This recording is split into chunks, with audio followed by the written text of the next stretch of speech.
¿Ha visto alguna vez cómo una vida puede derrumbarse en solo unos segundos, aunque esa persona no haya hecho nada malo? Elena dedicó 19 años a cuidar de una familia adinerada como si fuera la suya. Vio crecer a sus hijos, acompañó a la esposa de su jefe hasta su último aliento y jamás tomó nada que no le perteneciera. Pero, quizás solo por su origen humilde y por ser la niñera de la casa, fue juzgada y condenada sin que nadie quisiera escuchar su verdad.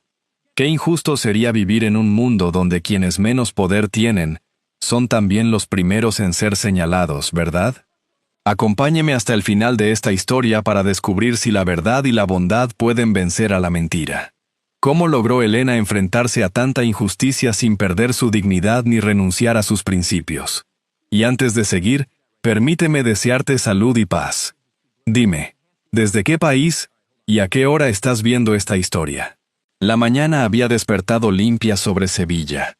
Desde los balcones del barrio de los Remedios colgaban ya algunos paños morados que anunciaban la cercanía de la Semana Santa, mientras el perfume de los naranjos se mezclaba con el aroma del café recién hecho. En el jardín de la residencia Romero, Elena Navarro terminaba de regar el viejo naranjo que llevaba allí más años que ella. Siempre decía que aquel árbol era el verdadero guardián de la casa, porque había visto crecer a una familia entera sin pedir nada a cambio. Entró por la puerta de servicio con la serenidad de cada mañana. Doña Pilar removía una olla mientras tarareaba una copla. Miguel revisaba las cámaras de seguridad. Daniel hojeaba unos documentos antes de ir a la universidad. Adrián buscaba las llaves del coche.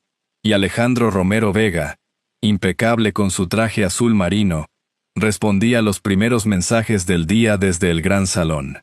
Todo seguía el orden de siempre. Nadie imaginaba que aquella rutina estaba a punto de romperse. Beatriz Salgado llegó poco después con una carpeta de proyectos para la renovación de la imagen corporativa del Grupo Romero. Saludó con amabilidad a todos, incluso a Elena. «Buenos días, Elena. Siempre consigues que esta casa parezca un hogar». «Gracias, señora Salgado». Elena respondió con una sonrisa discreta. Había aprendido hacía mucho que el cariño verdadero no necesitaba hacerse notar. El teléfono de Alejandro vibró. Era un número desconocido. Abrió el mensaje y la expresión de su rostro cambió al instante. En la pantalla aparecía una fotografía borrosa donde parecía verse el antiguo broche de esmeralda de su difunta esposa sobre una mesilla que reconoció de inmediato. La habitación de Elena. Sintió un golpe en el pecho. «¿Ocurre algo, Alejandro?», preguntó Beatriz. Él bloqueó el teléfono sin responder. Bastó aquel silencio para que el ambiente perdiera toda su calidez. Minutos después, pidió que Elena acudiera al gran recibidor. Ella dejó el cesto de ropa y caminó con la calma de siempre. Durante 19 años, había respondido a cada llamada de aquella familia sin imaginar que aquella sería la última. Cuando llegó encontró reunidos a Daniel, Adrián, doña Pilar, Miguel y varios empleados. Alejandro sostuvo el teléfono frente a ella. «Quiero una explicación». «¿Sobre qué, señor Romero?» Mostró la fotografía apenas un instante. «¿Cómo ha llegado el broche de mi esposa a tu habitación?» Elena sintió que el mundo se detenía. «No lo sé. Nunca he visto ese broche fuera de su lugar». «No mientas». La dureza de aquellas palabras hizo que hasta doña Pilar dejara caer la cuchara de madera. Daniel dio un paso al frente. «Padre, quizá deberíamos comprobar primero. Ya he tomado una decisión». Adrián intentó intervenir. «Pero Elena, he dicho que ya está decidido». El silencio se volvió insoportable. Elena respiró hondo. «He dedicado 19 años a esta casa. Vi crecer a sus hijos. Acompañé a su esposa durante su enfermedad y jamás tomé nada que no fuera mío. Si usted ha decidido no creerme, no puedo obligarle a hacerlo». No había rabia en su voz, solo una tristeza serena. Alejandro evitó mirarla. Por un instante pareció vacilar, pero el peso de aquella fotografía fue más fuerte que los recuerdos de casi 2 décadas. «Recoge tus cosas. Hoy mismo dejarás esta casa». Nadie respondió. Daniel bajó la cabeza. Adrián apretó los puños con impotencia.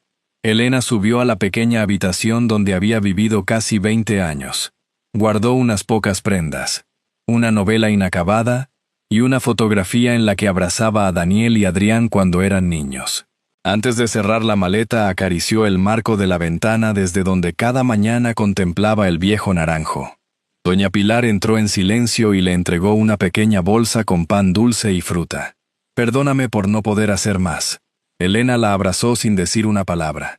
Al cruzar el jardín se detuvo junto al naranjo y apoyó la mano sobre su tronco, como quien se despide de un viejo amigo. Después caminó hacia el portón principal. Daniel intentó detenerla. «Esto no puede terminar así». Ella le dedicó una sonrisa serena. «A veces la verdad necesita más tiempo que las mentiras». El taxi arrancó lentamente mientras las campanas de una iglesia cercana comenzaban a sonar. Desde la ventana del despacho, Alejandro observó cómo el vehículo desaparecía por la avenida sin apartar la vista. A su espalda, Beatriz dejó escapar una leve sonrisa antes de ocultarla de nuevo. El pequeño apartamento de Triana olía a café recién hecho y a azahar.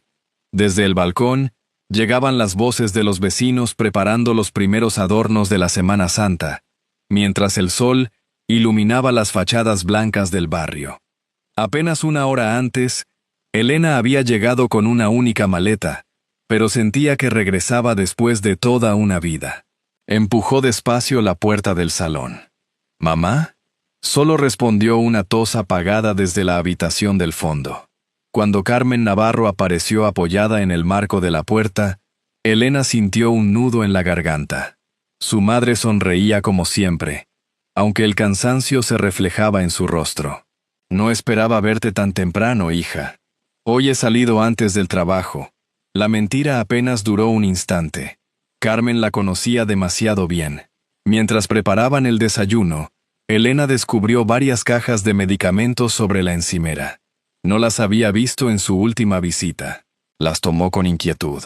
Recetas recientes, informes médicos y un calendario lleno de anotaciones. ¿Qué significa todo esto? Carmen bajó la mirada.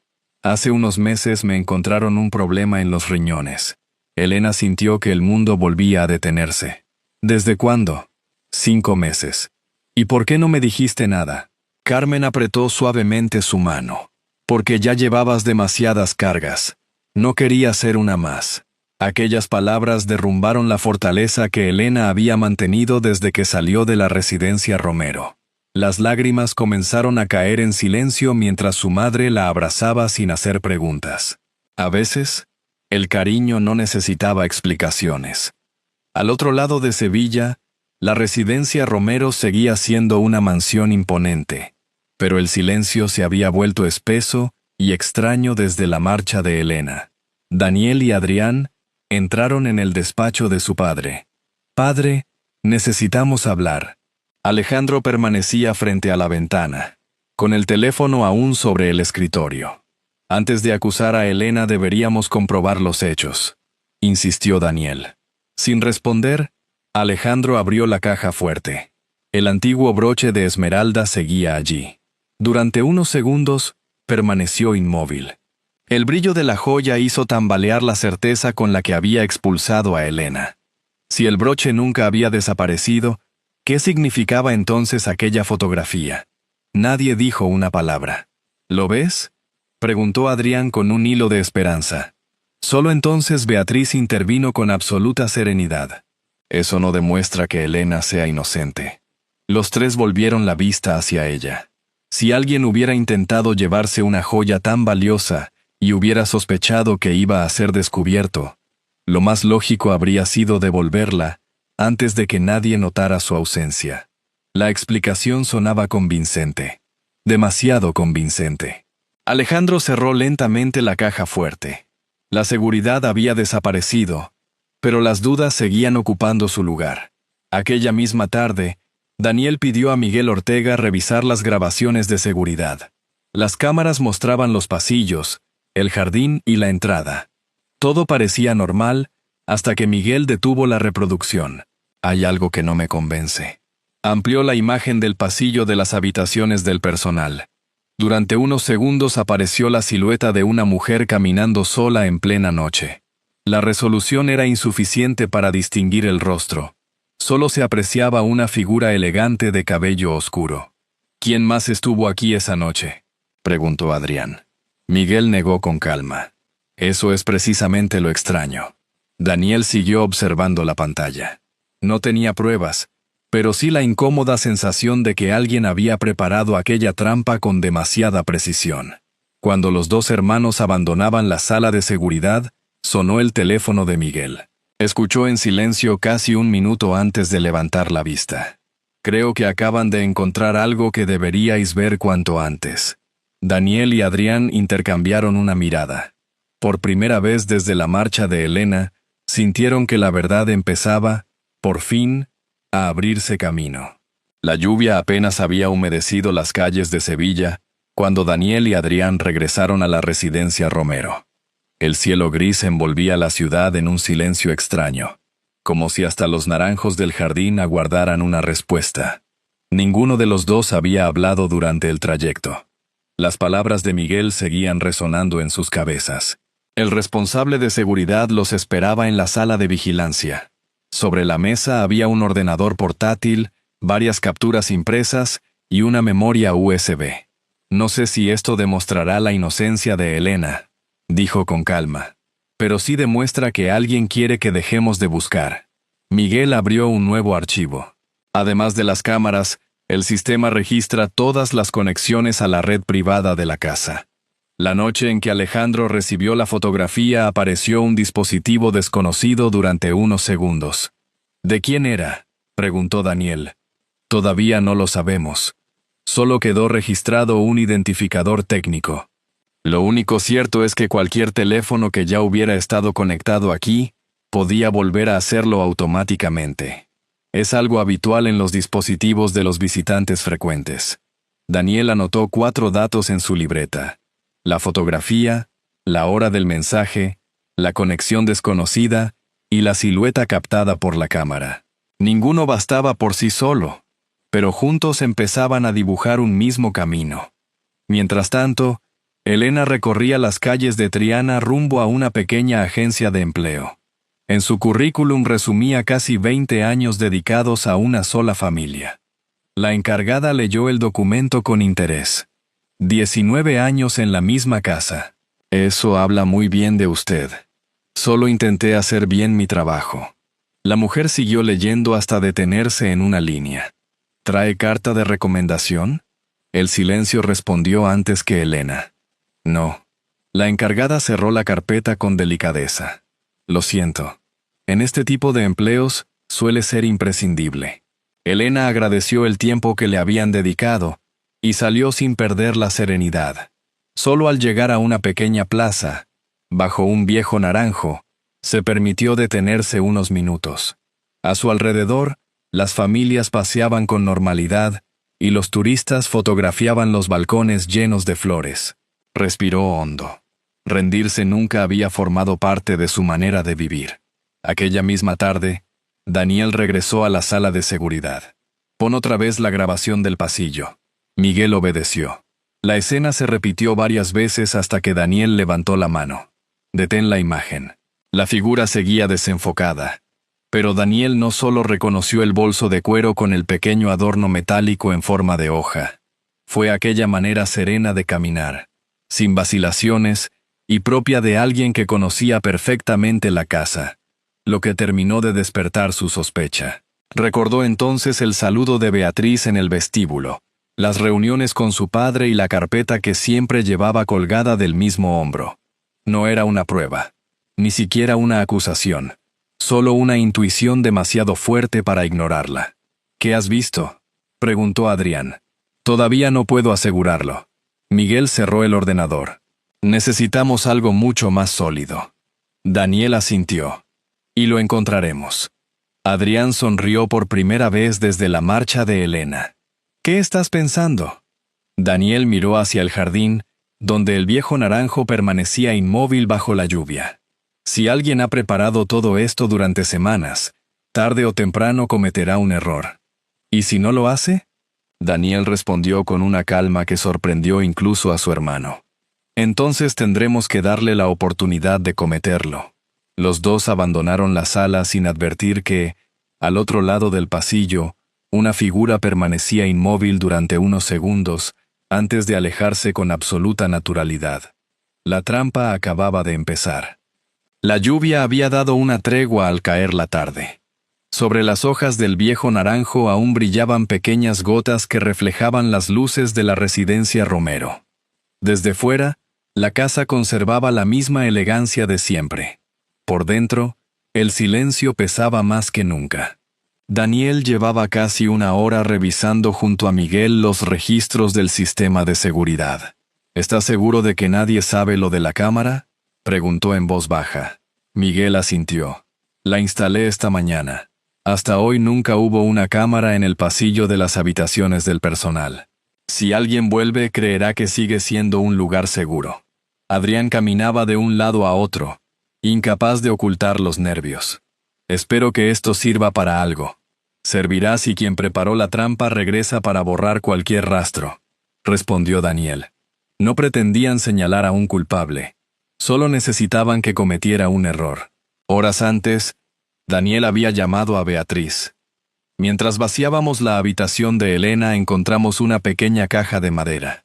Mi padre quiere revisarla mañana. Pensé que debía saberlo antes de continuar con el inventario. Hubo un breve silencio. ¿Una caja? Sí. Nadie la ha abierto todavía. Gracias por avisarme. La llamada terminó enseguida. Daniel dejó el teléfono sobre la mesa. Ignoraba si el anzuelo funcionaría, pero por primera vez sentía que habían dejado de reaccionar para empezar a investigar. A las 9:15 de la noche, un vehículo negro cruzó lentamente la verja principal. «Ha llegado», murmuró Miguel. Beatriz descendió del coche con la elegancia de siempre y saludó al vigilante con una sonrisa tranquila. «He olvidado unos documentos importantes. No tardaré». El hombre le abrió la puerta sin sospechar nada. Era una visitante habitual y conocía perfectamente la residencia. Desde la sala de seguridad, los tres siguieron sus movimientos.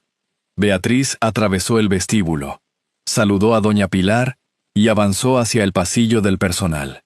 Miró discretamente a ambos lados antes de entrar en la antigua habitación de Elena. Lo hizo con absoluta tranquilidad, convencida de que allí no había cámaras. Daniel contuvo la respiración. Beatriz fue directamente al escritorio. Abrió cajones, revisó una caja de costura, hojeó varios libros y comprobó el armario. No prestó atención a los recuerdos de Elena, buscaba algo concreto. Sus movimientos eran rápidos, precisos y demasiado seguros para quien solo pretendía recuperar unos documentos. «¿Qué está buscando?», susurró Adrián. Miguel no respondió. Beatriz sacó entonces el teléfono móvil, recorrió la habitación con la mirada y tomó una única fotografía. Después guardó el dispositivo y salió con la misma serenidad con la que había entrado. Toda la escena duró menos de 4 minutos. A la mañana siguiente, Miguel apareció con varios documentos impresos. «Creo que ya tenemos algo», señaló una línea del registro.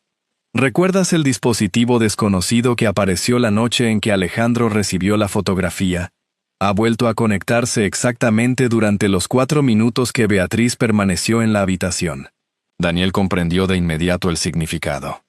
El teléfono no buscó la contraseña. Reconoció automáticamente la red de la residencia, como ocurre con los dispositivos de quienes ya la han utilizado antes. ¿Eso significa que era su teléfono?, preguntó Adrián. Miguel negó con prudencia. Todavía no. Solo sabemos que el mismo dispositivo estuvo aquí las 2 noches. Daniel permaneció pensativo. Una coincidencia podía explicarse. 2 empezaban a formar un patrón. Aquella tarde reunieron todas las pruebas: la grabación, los horarios, los registros de acceso y las conexiones de la red. Ninguna demostraba por sí sola quién había enviado la fotografía, pero juntas dejaban de parecer una simple casualidad.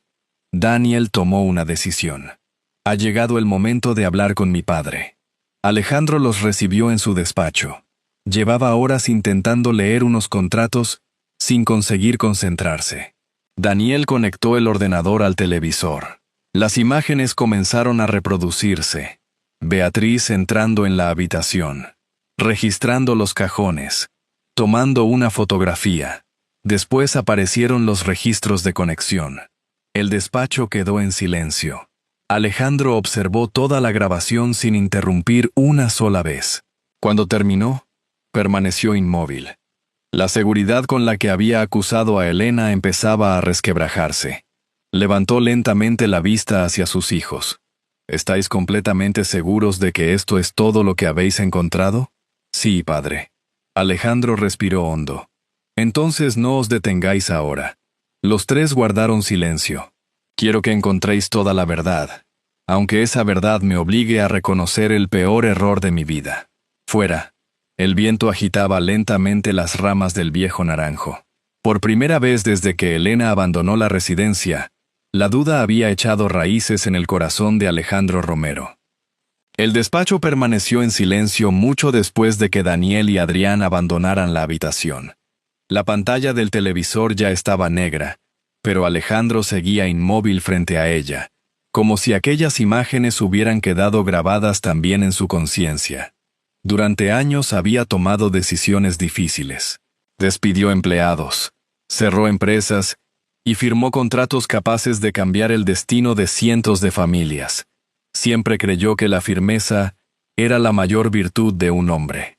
Aquella noche, por primera vez, empezó a preguntarse si la firmeza y el orgullo no habían sido la misma cosa. La residencia Romero nunca había parecido tan vacía.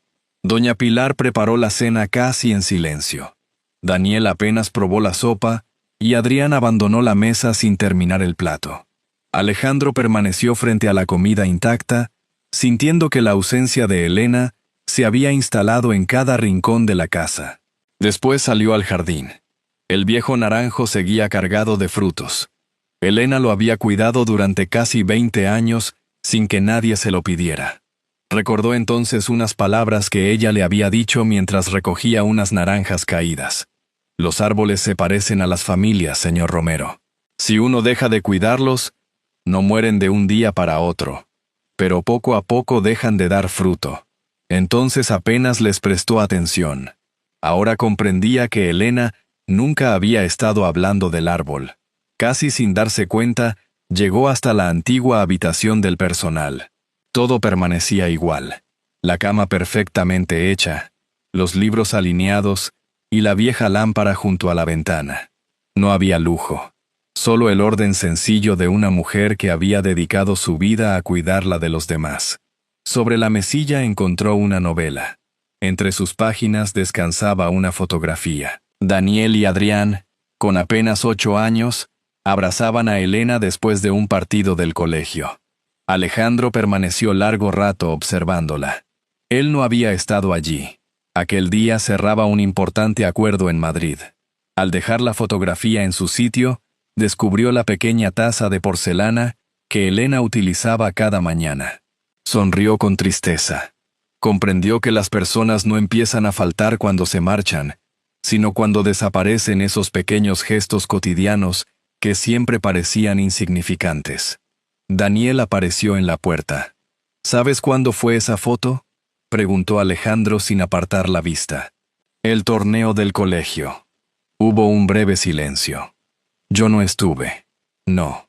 Alejandro cerró los ojos. Pero Elena sí. Aquellas 4 palabras pesaban más que cualquier confesión. Daniel comprendió que, por primera vez, su padre había dejado de defenderse para empezar a aceptar su culpa. A la mañana siguiente, Alejandro canceló todas sus reuniones. Era la primera vez que lo hacía en muchos años. Condujo hasta el Hospital Universitario Virgen del Rocío. No buscaba justificar lo ocurrido. Buscaba asumir las consecuencias. Preguntó discretamente por Carmen Navarro. La enfermera confirmó que aquella mañana había acudido a una consulta de nefrología. Mientras esperaba, observó a hijos acompañando a sus padres y a ancianos recorriendo lentamente los pasillos del hospital. Pensó en Elena. Mientras él la acusaba de traición, Ella había estado enfrentándose sola a la enfermedad de su madre. Sintió una vergüenza que ningún éxito profesional le había enseñado. Cuando Carmen salió de la consulta, se sorprendió al verlo. «Señor Romero». Alejandro bajó la mirada. «¿Cómo está Elena?», intentando seguir adelante. Aquella sencilla respuesta derribó la última barrera que aún conservaba. «Necesito hablar con ella». Carmen negó suavemente con la cabeza. «No hoy». Alejandro aceptó la respuesta sin insistir.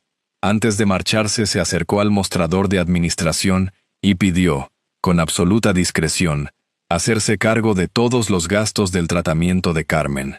No dejó su nombre. No esperaba recibir agradecimientos. Mientras firmaba la autorización, comprendió algo que jamás había entendido. Durante años creyó que el dinero podía resolver cualquier problema, pero ninguna fortuna podía comprar la lealtad que Elena le había entregado durante casi 2 décadas. Aquello no era una limosna ni una forma de comprar su perdón, sino el primer intento sincero de reparar un daño que quizá nunca podría deshacer. Al salir del hospital, las campanas de una iglesia comenzaron a sonar sobre el cielo de Sevilla. Alejandro levantó la vista. Encontrar a Elena sería mucho más difícil que localizar una dirección. Tendría que recorrer el largo camino de regreso hacia una confianza que él mismo había destruido. Y comprendió que ese viaje acababa de empezar. Sevilla amaneció envuelta en el sonido de los tambores y las cornetas. Las calles comenzaban a llenarse de vecinos que esperaban las primeras procesiones de Semana Santa, mientras el aroma del incienso se mezclaba con el del azahar, bajo un cielo limpio que parecía recordar que incluso el dolor más profundo podía abrir camino a la esperanza. Aquella mañana, la residencia Romero respiraba un aire distinto. El silencio seguía presente, pero ya no nacía de la desconfianza, sino de la voluntad de afrontar la verdad. Alejandro reunió a la familia, al personal de la casa y a los empleados más cercanos. Daniel y Adrián permanecían a su lado. Miguel sostenía la carpeta con toda la investigación y doña Pilar observaba en silencio. Solo faltaba Elena. Cuando Daniel llamó a la puerta del pequeño apartamento de Triana, ella tardó unos segundos en abrir. ¿Ha ocurrido algo? Daniel sonrió con serenidad. Sí, pero esta vez es algo que necesitas escuchar. Elena miró hacia el interior del piso. Carmen, sentada junto a la ventana, le dedicó una sonrisa. Ve, hija. Ya es hora de que dejen de hablar las mentiras. Al regresar a la residencia, Elena sintió que el tiempo retrocedía. Todo seguía igual. El aroma del café, la luz que atravesaba las cristaleras y el viejo naranjo del jardín. Sin embargo, ella ya no era la misma mujer que había salido de allí con una sola maleta. Las conversaciones se apagaron en cuanto apareció. Alejandro dio un paso al frente. Antes de decir nada, «Quiero pedirte perdón delante de todos». Su voz tembló. «Te juzgué sin escucharte. Permití que una mentira pesara más que 19 años de lealtad. Ese será, probablemente, el mayor error de mi vida». Después miró a Daniel y a Adrián. «Y también os fallé a vosotros». Miguel entregó la carpeta con las pruebas. La investigación demostraba que Beatriz había manipulado los hechos para sembrar la desconfianza. La empresa presentó la denuncia correspondiente y, pocos días después, ella abandonó Sevilla. Aquella historia ya no trataba de quien había mentido, sino de quienes habían encontrado el valor para reconocer la verdad. Alejandro sacó entonces un sobre. Dentro estaba el reconocimiento oficial de los 19 años de servicio de Elena, junto con el pago íntegro de todo lo que la empresa le debía. También contenía el documento de creación de la Fundación Isabel Romero, destinada a ofrecer becas y ayudas médicas a las familias de los trabajadores. «Quiero que seas tú quien la dirija». Elena levantó la vista. «¿Yo? Nadie me ha enseñado mejor que tú lo que significa cuidar de los demás». Ella cerró lentamente la carpeta. «Aceptaré ayudar a otras familias, pero no volveré a vivir aquí». Alejandro asintió. Sabía que el perdón no obligaba a regresar al lugar donde había nacido la herida. Al caer la tarde caminaron juntos hasta la Plaza de España. El sonido de las cornetas acompañaba el paso de la procesión, mientras el humo del incienso ascendía entre cientos de velas encendidas. La luz temblorosa se reflejaba en los ojos de Elena, que contemplaba la escena con una serenidad recuperada. Antes de despedirse, Alejandro le pidió que lo acompañara unos pasos más. Regresaron al jardín de la residencia. El viejo naranjo seguía allí, inmóvil, como si hubiera esperado aquel instante desde el principio. Alejandro apoyó una mano sobre el tronco. ¿Recuerdas lo que me dijiste una vez? Elena sonrió. Los árboles se parecen a las familias. Si uno deja de cuidarlos, dejan de dar fruto. Alejandro abrió lentamente la puerta principal, la misma puerta por la que la había visto marcharse. Esta casa siempre fue tu hogar, Elena. Ella guardó silencio unos segundos. Miró el naranjo, después a Daniel y Adrián, y finalmente volvió la vista hacia Alejandro. Un hogar no son las paredes, don Alejandro. Es la gente que aprende a cuidar el corazón de quienes ama. Alejandro bajó la cabeza. No intentó justificarse. No encontró palabras. Solo permaneció inmóvil mientras Elena se alejaba lentamente bajo la luz dorada del atardecer. A lo lejos comenzaron a sonar las campanas de la Semana Santa. El aroma del azahar volvió a llenar el aire de Sevilla y el viento meció suavemente las ramas del viejo naranjo, como si también él hubiera esperado aquel momento para volver a florecer. Cuando las campanas de Sevilla se apagan y las calles recuperan la calma, queda una verdad que ninguna mentira puede borrar. Las personas no se recuerdan por lo que poseen, sino por el amor, la lealtad y el bien que dejan en la vida de los demás. En esta historia, una injusticia rompió la confianza de una familia, pero también abrió el camino para que el arrepentimiento encontrara el valor de pedir perdón, y para que el perdón demostrara que sanar no siempre significa volver atrás, sino aprender a seguir adelante con un corazón diferente. Personalmente, creo que las historias más valiosas son las que nos invitan a mirar nuestra propia vida. Tal vez todos hemos juzgado demasiado rápido o hemos dado por sentado a alguien que siempre estuvo a nuestro lado. Si esta historia le ha emocionado, me encantará conocer su opinión. Escriba 1 en los comentarios si le ha gustado o 0 si cree que puede mejorar o desea compartir alguna sugerencia. Leer sus reflexiones hace que este espacio siga creciendo con cercanía y respeto. La mayor enseñanza de este relato es que la bondad sincera puede cambiar un destino. Nadie deja de merecer amor, una segunda oportunidad o un lugar al que llamar hogar. El dinero y el prestigio nunca podrán sustituir la confianza, el cariño y la gratitud que nacen entre las personas. Cuando ofrecemos una oportunidad con el corazón abierto, no solo ayudamos a otros a levantarse, también nos transformamos nosotros. La vida se parece a una lámpara encendida junto a una ventana en una noche de lluvia. Su luz puede parecer pequeña, pero basta para guiar a quien ha perdido el camino. Esta es una historia adaptada, creada para transmitir valores humanos e invitar a la reflexión. Aunque sus personajes y situaciones pertenecen a una narración, las emociones que despierta forman parte de la vida de muchas personas. Ojalá, al terminar este relato, dedique unos minutos a pensar en quienes han cuidado de usted en silencio y en esas palabras de gratitud o de perdón que quizá todavía está a tiempo de decir. Si esta historia ha tocado su corazón, será una alegría volver a encontrarnos en el próximo relato. Hasta entonces, cuide de las personas que ama, porque los hogares más felices no se construyen con paredes, sino con corazones que nunca dejan de aprender a amar.